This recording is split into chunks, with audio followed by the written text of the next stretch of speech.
గురువుగారు, గకార పంచకం లాగానే వకార పంచకానికి కూడా చాలా ప్రశస్తి ఉందంటారు. వకార పంచకం యొక్క విశిష్టత ఏమిటి? ఇది నిజంగా ఉత్తమమైన ప్రశ్న. ఎందువల్ల అంటే గకారం అనేటువంటిది గమ్ అనేది జ్ఞానబీజం కాబట్టి, అలాగే మనం వకారం కనుక తీసుకున్నట్టయితే వకారం యొక్క శక్తి ఎలా ఉంటుందంటే వస్త్రేణ వపుషా వాచ విద్యయా వినయేన చ అని శాస్త్రం చెప్తుంది.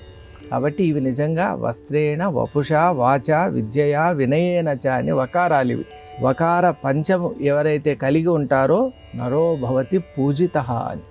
వకార పంచకం ఎవరైతే కలిగి ఉంటారో వారు సమాజంలో పూజింపబడతారు, గౌరవింపబడతారు అని మనకు శాస్త్రం తెలియజేస్తుంది. అది ఎలా అంటే వస్త్రేణ, వస్త్రం అంటే మామూలుగా మనం ధరించే వస్త్రాలే కాకుండా అసలైన వస్త్రం మన మానసికమైనటువంటి ఆలోచన. శాస్త్రం ఎప్పుడు సూక్ష్మ దృష్టితో ఉంటుంది కాబట్టి వకార పంచకంలో ఆహార్యము అలాగే మన ఆంతరంగికమైనటువంటి ఆలోచన విధానం కూడా శుభ్రంగా, స్వచ్ఛంగా, నిర్మలంగా ఉన్నట్టయితే ఆ మనిషి యొక్క తత్వం చాలా కోమలంగా ఉంటుంది. అలాగే వస్త్రేణ వపుష, ఒక వర్చస్సు అనేటువంటిది ఎప్పుడు వస్తుంది అంటే మంత్ర సాధన వల్ల వస్తుంది. మనం అనునిత్యం గాయత్రి మంత్రం కానివ్వండి, గురువు మనకు ఉపదేశించినటువంటి మంత్రం కానివ్వండి, అలాగే ఏదైనా భగవన్ నామం కానివ్వండి చేశామనుకోండి, మన చుట్టూ ఒక దివ్యత్వం అనేది మనకు ఉంటుంది. అది భగవంతుని యొక్క అనుగ్రహ వైభవం కాబట్టి నామ వైభవం అలా ఉంటుంది. వస్త్రేణ వపుషా వాచ, వాక్ అనేటువంటిది మనకు భగవంతుడు అమ్మవారు ఇచ్చినటువంటి శక్తి అమ్మ. అందుకే మనకు ఋగ్వేదం కూడా చాలా స్పష్టంగా చెప్తుంది, పరా పశ్యంతి మధ్యమ వైఖరి ఇది చత్వారి విధాని వాక్ సంయంతి అని.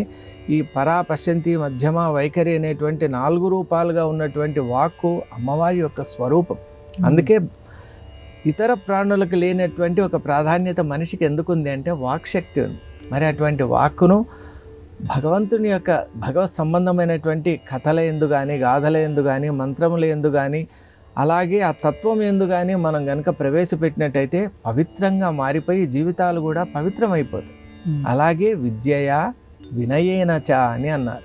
విద్య అనేటువంటిది మానవుణ్ణి నిజంగా చెప్పాలి అంటే లౌకిక విద్యలు కూడా మనకి ప్రపంచ జ్ఞానాన్ని కలిగిస్తాయి. మనం ఇంతకుముందే చెప్పుకున్నాం, ద్వే విద్యే వేదితవ్యే పరా చైవా పరాచ అని.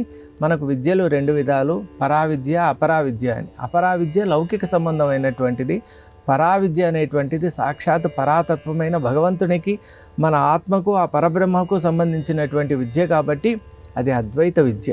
ఆ పరా విద్యే నిజమైన విద్య కాబట్టి విద్యయ, ఆ విద్య చేత, అలాగే వినయేన చ.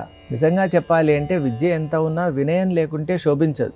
విద్యా దదాతి వినయం అని. ఒక మనిషికి విద్య ఉంది అని మనం ఎప్పుడు తెలుసుకుంటామంటే వినయాన్ని బట్టి తెలుసుకుంటాం.